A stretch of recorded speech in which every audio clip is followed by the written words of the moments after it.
La tensión es doble. Por un lado, la de este nuevo sujeto que habita la escuela, el sujeto de la obligatoriedad y de los derechos a la educación ampliados. Y por otro, el de los cambios en las tecnologías y los nuevos modos de circulación de la palabra, del conocimiento en la sociedad y en la escuela. Plantear este problema en términos de tensión invita a no producir un cierre del problema en busca de una respuesta definitiva, ni que las miradas apocalípticas acerca del presente tiñan muchas de las consideraciones que se realizan en nuestra sociedad en torno a la cultura escrita y a las relaciones de los sujetos y más específicamente de vastos sectores de la sociedad con la cultura escrita. Si al principio hablábamos de aquellas metáforas que se referían a la práctica de la lectura y a su valor persuasivo en términos de la transmisión de valoraciones acerca de esa práctica, la idea que quiero introducir ahora es la de un juego que podría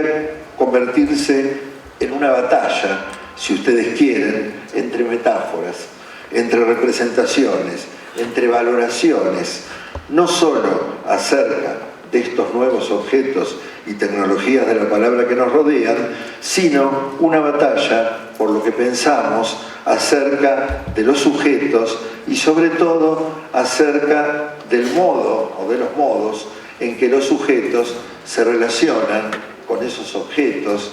ya no nuevos y con los objetos tradicionales de la escuela.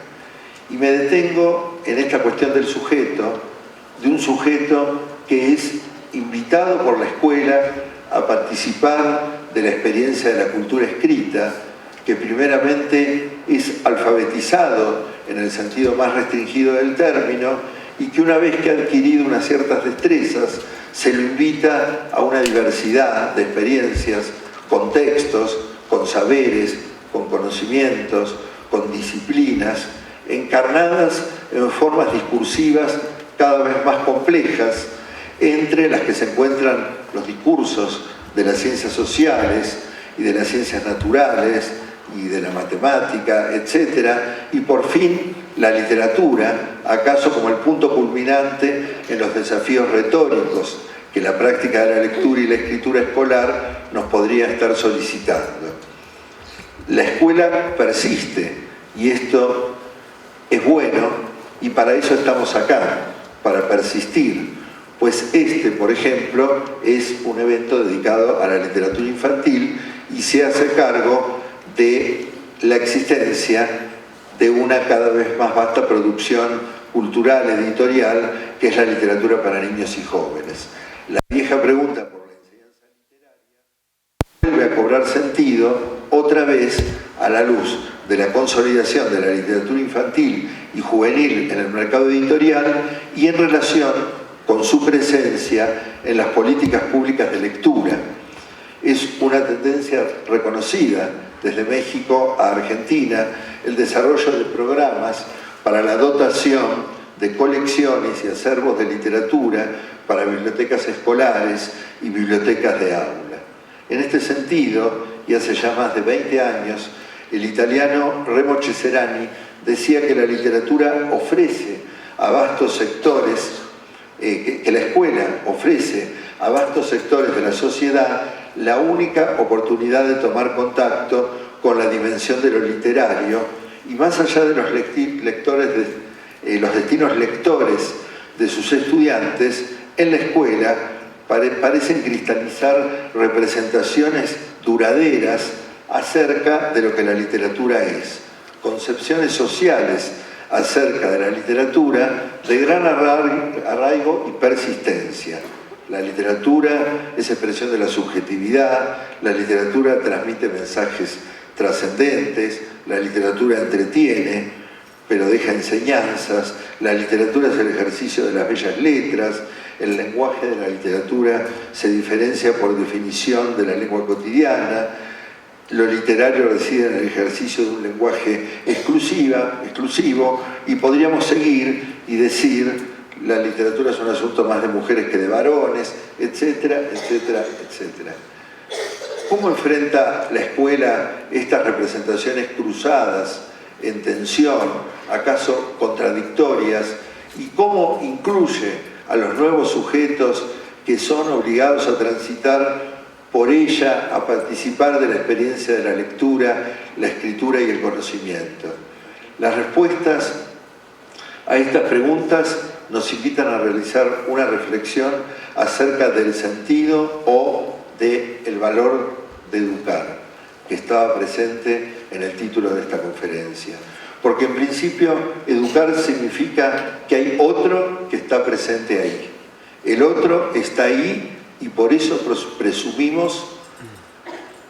que estamos ante el acto de educar. Sin embargo, el principio de educabilidad, al decir del pedagogo francés Philippe Mérier, se verifica solo si el educador está convencido,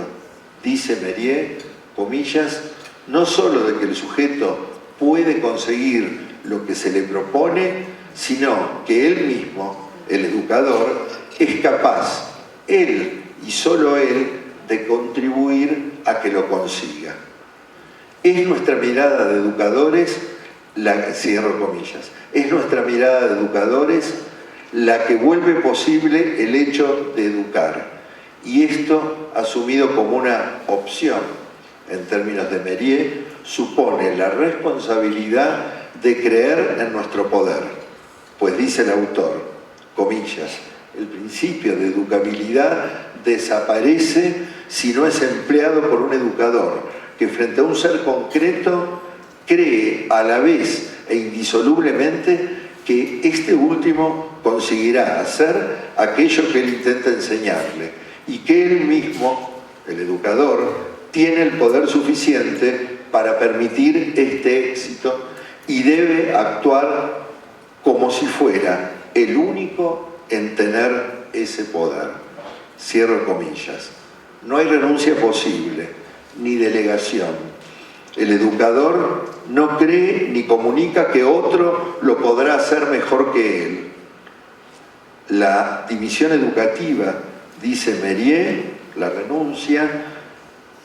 tiene un costo alto que se paga con ocasiones perdidas, con resignación al fracaso, con esperanzas frustradas,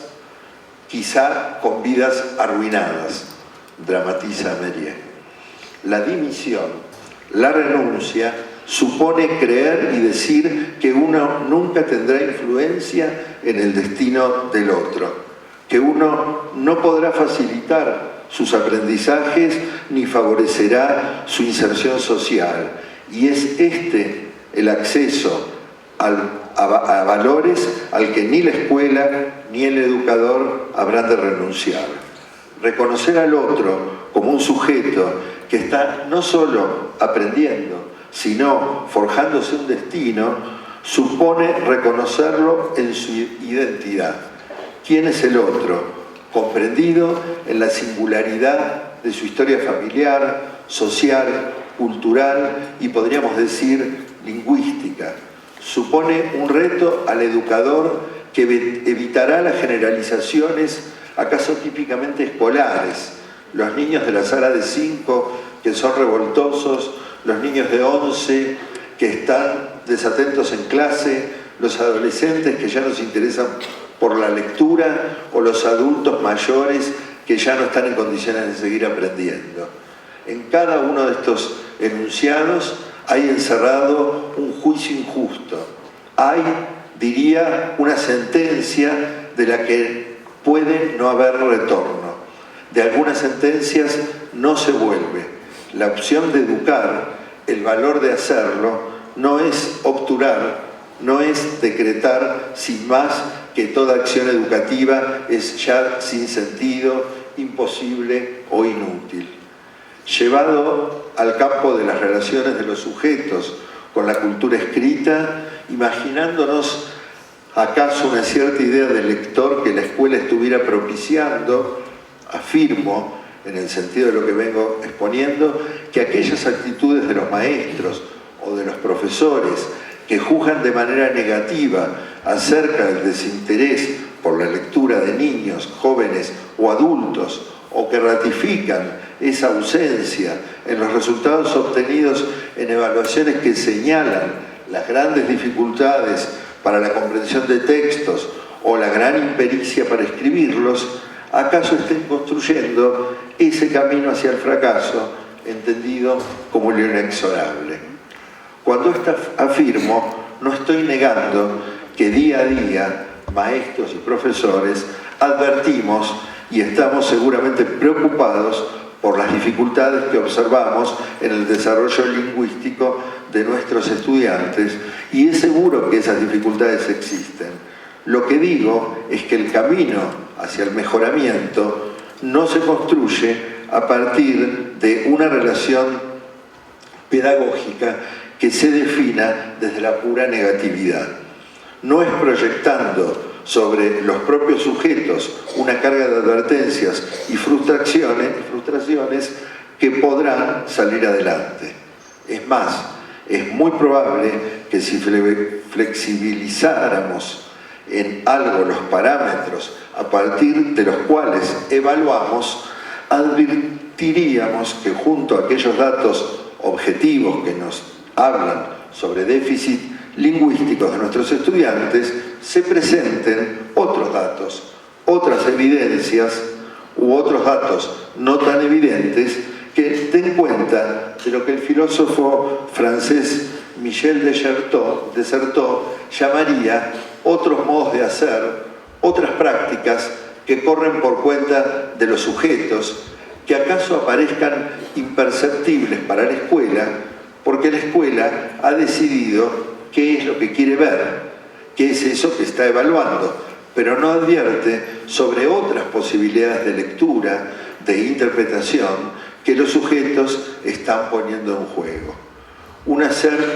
ciertas lectios, según el autor, o modos particulares de construir significado, unas ciertas apropiaciones, diría el historiador francés Roger Chartier, a lecturas en clave cultural que acaso excedan el campo de significaciones esperadas por la escuela. Pero esos sujetos que están ahí cada día de la rutina escolar, sorprendiéndose de todo ese bagaje diferenciado que la escuela pública está poniendo a disposición, esos sujetos de la sorpresa y de la maravilla, si así decidimos percibirlos, nos sorprenderán a nosotros si nos dejamos sorprender en el momento en que una conversación entre lectores en el aula, el maestro propicia el trabajo con la propia construcción de interpretaciones, investigaciones basadas en etnografías del aula, muestran el modo en que niños y adolescentes se apropian de los textos puestos en circulación, en juego, si esta conversación entre lectores, a la manera en que la postula el escritor inglés Aidan Chambers, sucede con un maestro que es un mediador de la conversación, que interviene para dar la palabra, para facilitarla y también para demandar argumentos y justificaciones de lo que se está interpretando. Unos argumentos y justificaciones que están en el texto, pero que a la vez reponen una lectura previa, unos datos culturales o unas experiencias de la vida que, asociadas, enriquecen y singularizan la lectura. Ahí el desafío es el del jugar con el límite de la clase organizada, la clase que ha previsto todo, pero que sin embargo deja lugar para lo imprevisible y no tiene miedo de que eso emerja. Eso, las lectios, las interpretaciones, los sentidos culturales, las apropiaciones, ¿acaso sentidos sesgados y que alguien podría tabular como incorrectos? De las incorrecciones de los lectores se nutre la escena de la enseñanza. la práctica de taller y cualquier otro modo en que la lectura se convierte en una práctica compartida y de aprendizaje. Por fin, ese lector escolar al que podríamos historizar como máximamente disciplinado en su modo de leer en voz alta un texto, regulados la posición de su cuerpo y los volúmenes y entonaciones de su voz, ese lector escolar dispuesto a resolver cierto tipo de tarea, que contesta el cuestionario o produce el resumen único, correcto y fiel, ese lector escolar capaz de producir las interpretaciones esperadas, las más literales o las más oblicuas, pero con un cierto control y previsibilidad aún sobre lo oblicuo, ese modelo de lector, acaso, contraste con el lector postulado por Michel de Certeau a la hora de proponernos un lector quizá más moderno, más contemporáneo, al que condensa en la figura del cazador furtivo. Ese lector, dice de Certeau, que realiza, comillas, una actividad silenciosa, transgresora, irónica o poética, de lectores o de televidentes, dice, que conservan su actitud de reserva en privado y sin que lo sepan los maestros. Muchas gracias.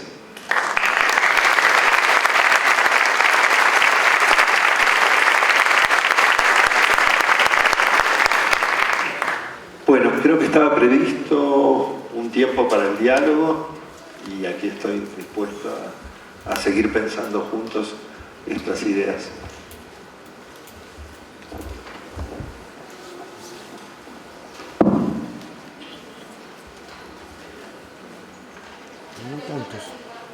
Bien.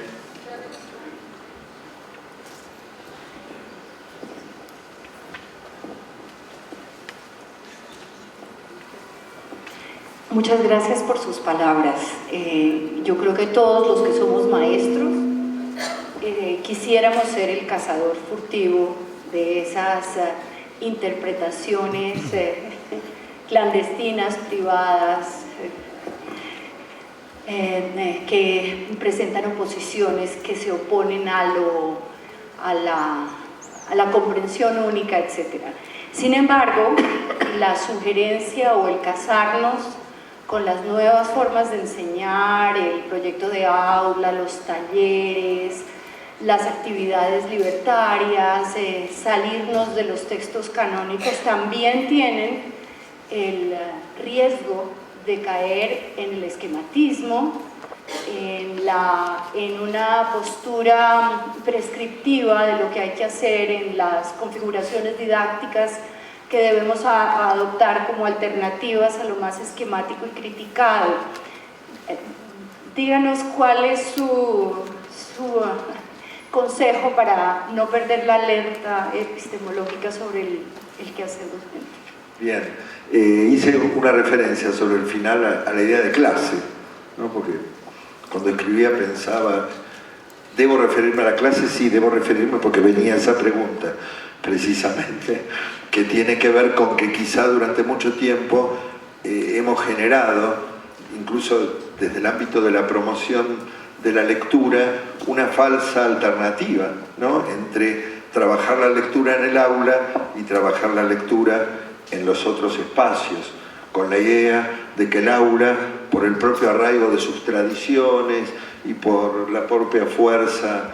del currículum, etcétera, o por la actitud de los maestros, etcétera, estaría condenada al fracaso, y los otros espacios,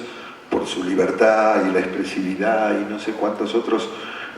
factores de lo no programático, de lo informal, estarían esas experiencias condenadas al éxito. Digamos, esa polarización no ha sido una polarización rica, incluso muchas veces hasta los ministerios de educación han hablado a favor de la desescolarización de la escuela, de la lectura, lo cual es como de por sí contradictorio. Creo que tenemos que, y quizá era la intención de este escrito, y viene bien la pregunta, avanzar un poquito más en borrar este esquematismo. Los escritores de literatura infantil, por ejemplo, de fuerte presencia en las escuelas, al menos en mi país, han sido ellos mismos motor de cambio. Digo, es decir, una práctica cultural que desde afuera de la escuela transforma la escuela y demuestra que la escuela ni es tan conservadora, ni es tan, digamos, ni está tan encorsetada por estas formas, etc. En todo caso, sí cabe, deslicé alguna discusión sobre la cuestión de evaluación a la hora de pensar qué evaluamos y cómo podemos abrir los parámetros de evaluación para poder incluir diferentes tipos de modos de la lectura, ¿sí? Digamos, modelos de investigación en evaluación de corte más cualitativo, por un lado, y por otro lado, en términos de la didáctica, pensar en aquellas didácticas que han tenido una influencia más fuerte de los estudios etnográficos, por ejemplo, que se han preocupado por entender qué sucede efectivamente en el aula y no una didáctica para prescribir que solo dice cómo debería ser el aula. Entre el cómo debería ser, como un dictum que a veces es la secuencia didáctica, y lo que efectivamente ocurre, las investigaciones etnográficas en el aula muestran la riqueza de la cantidad de otras cosas que ocurren cuando los maestros toman por sí los textos, ¿sí? Cuando se dice, por ejemplo, que los libros de texto solo servirían para que el maestro los reprodujera pasivamente. Sin embargo, las investigaciones muestran que los maestros, cuando se hacen cargo de ciertos libros, en la mediación oral que realizan, están generando producciones de significado y usos de los libros que son impredecibles, ¿sí? Un libro, pero también apostamos a muchos libros, ¿sí? De consulta, bueno, las redes que ya sabemos, entre el aula y la biblioteca escolar, etc. Pero lo que digo es que habría ahí una concepción de la didáctica que apuntara, como vos decías, o como tú decías, a esa nueva configuración, ¿sí? Que es una configuración que incluso se termina de definir también con la presencia de las, entre comillas, nuevas tecnologías en el aula. En mi país, que ha existido una política muy poderosa de netbooks en todas las aulas, pero a título individual, uno a uno, a cada estudiante. Los profesores de la secundaria han visto cómo ahora los chicos, los adolescentes, toman nota de lo dicho en la clase por el profesor directamente con las netbooks, porque los chicos tipean con rapidez y no han ido a hacer ningún curso a ninguna academia, sino que tienen una familiaridad cotidiana con el teclado. Y la nueva escena es en la escuela pública de 30 adolescentes frente a la pantalla, ¿no? Y el docente del otro lado desguarnecido, sin ninguna pantalla, tratando de entender qué es lo nuevo que está pasando ahí, porque no sacan la carpeta, como decíamos en Argentina, el cuaderno de notas, sino que sacan la netbook y ahí toman las notas, y esos textos son textos sobre los que se puede volver, se pueden reescribir, se pueden editar, y una cantidad de posibilidades de apropiación de la lengua escrita que no podríamos haber sospechado, ¿verdad?, hace solamente 1 o 2 décadas. En este punto, digo, cuando la colega dice la nueva configuración, sí, es absolutamente compleja en la construcción, pasa por algo de lo que nos enseñó el taller y lo que nos enseñó el taller extraescolar, pero en una interacción importante que tenemos que hacer ahí con la escuela, y luego también lo de las nuevas tecnologías, que supone nuevos modos de leer y una reconfiguración y una convivencia interesante entre lo impreso y lo digital. Una potente, porque la escuela no va a renunciar de buenas a primeras a su mandato de 2 o 3 siglos, digo, en nuestros países, y está bueno que la escuela no renuncie a eso, está bueno, y también está bueno que la escuela encuentre en algunos conceptos, en algunas claves, por ahí el concepto de multimodalidad, quizás sea un concepto que ayude a pensar como algo así como la recontextualización de lo escrito, una nueva sintaxis para lo escrito que se configura en este cruce entre lo impreso y lo digital. Y ahí hay grandes desafíos. Gracias por la pregunta.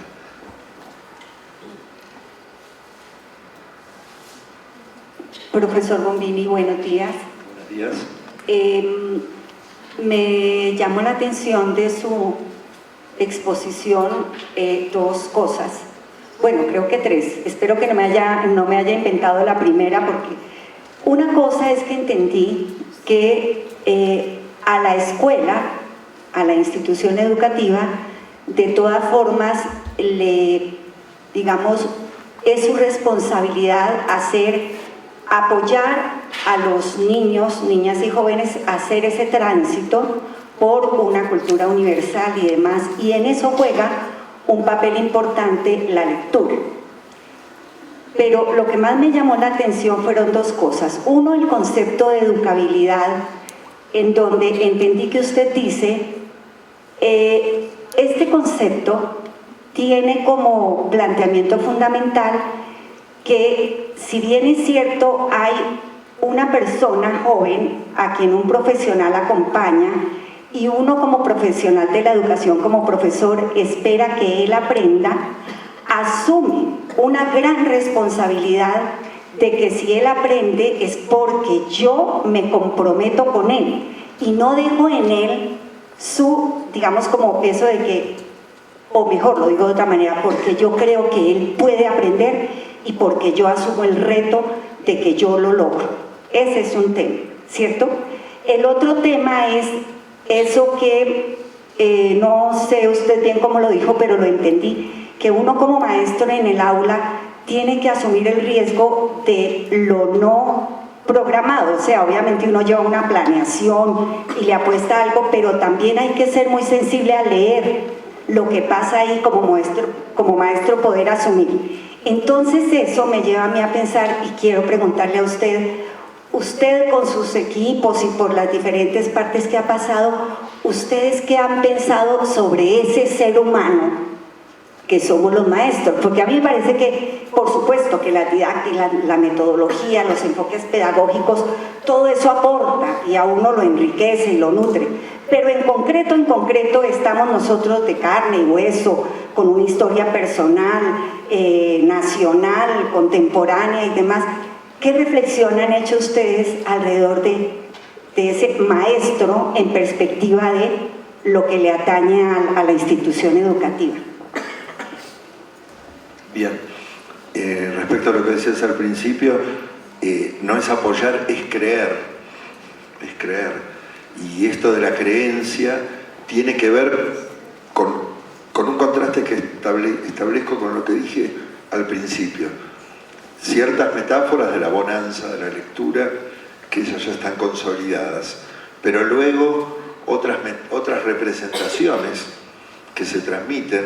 y que acaso no sean tan metafóricas, sino más bien directas, cuando se dice los jóvenes no leen, cuando se dice salen de la universidad o entran a la universidad sin saber leer y escribir, no comprenden lo que leen, etcétera, etcétera. Y esos discursos acerca de la lectura, que ya no son metáforas, sino sentencias, ¿sí?, basadas en diagnósticos, o a veces no basadas en diagnósticos, sino a la manera de impresiones, ¿sí?, que se difunden fuertemente en los medios de comunicación,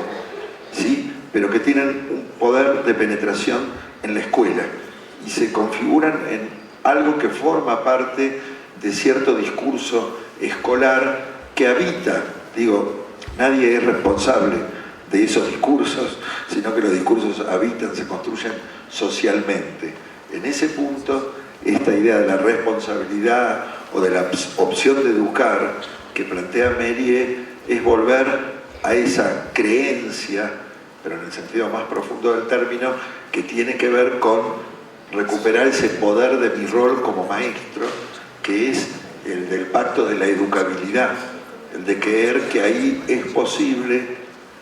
digo, porque lo contrario es, ahora que la educación secundaria es obligatoria, muchos chicos que antes no estaban en la escuela, están en la escuela, muchos chicos de las clases populares que no estaban en la escuela, ahora están en la escuela y no resulta posible educarlos. No se verificaría con ellos el principio de educabilidad. Es complicado educar a las clases altas porque tienen intereses que no son intereses culturales. En cualquier lugar se puede plantear esa escena de la imposibilidad y el poder del maestro, precisamente en esa cotidianeidad, es el poder de construir la confianza en sí mismo y la confianza en el otro, que construiría ese principio de educabilidad. Pero para que todo esto no suene a un enunciado de buenas intenciones, muchas experiencias que hemos realizado en el Plan Nacional de Lectura de Argentina, pero en muchos otros escenarios vinculados con la formación de docentes, es invitar a los docentes a que participen de un taller donde los niños están produciendo, por ejemplo, una lectura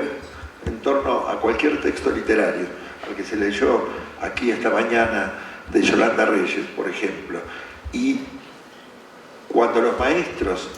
en esas situaciones de capacitación observan el modo en que los niños construyen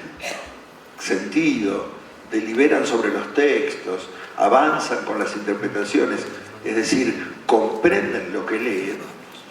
el maestro dice: yo no sabía que mis niños eran capaces de eso. Y se sorprende, y en esa sorpresa hay un nuevo aprendizaje para ese maestro, ¿sí? Que en todo caso, la configuración de su escena de aula, acaso no le permitió la escucha, no le permitió ejercer esa especie de foro,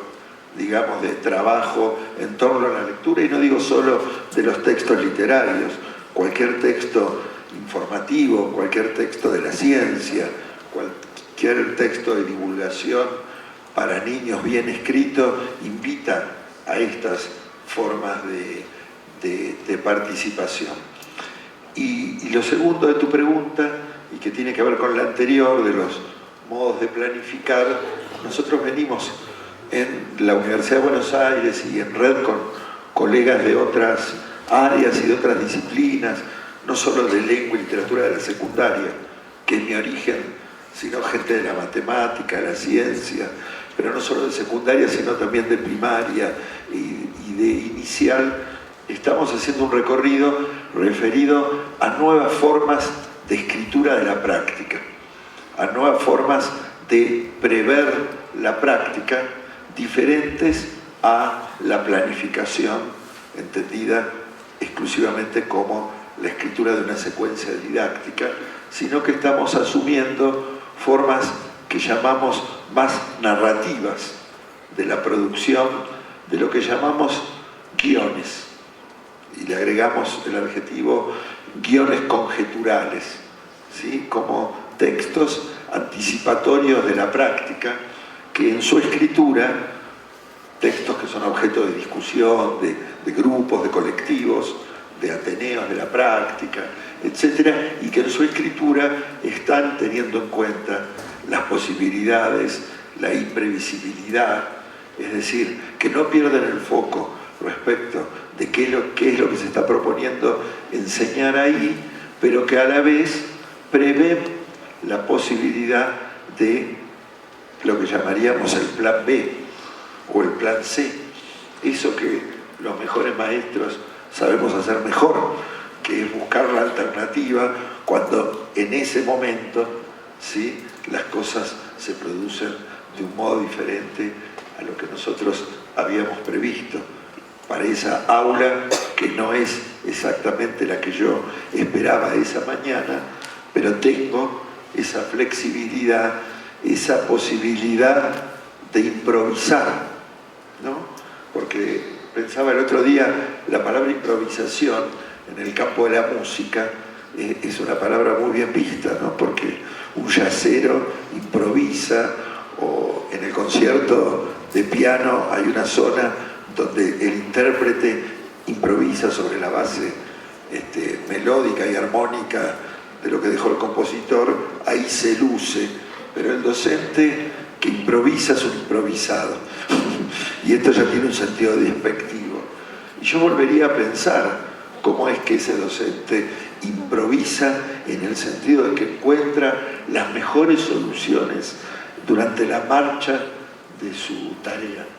¿no? Y esto, ¿qué lugar le damos? ¿Qué nombre lleva dentro de la secuencia didáctica? Averíguanlo ustedes.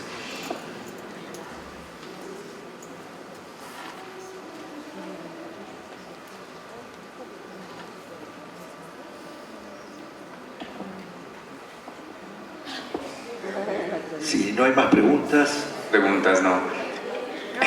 El tiempo no nos favorece en este momento. Le damos muchas gracias al profesor Bombini por su intervención. Le damos un aplauso. Gracias por compartir sus experiencias con nosotros.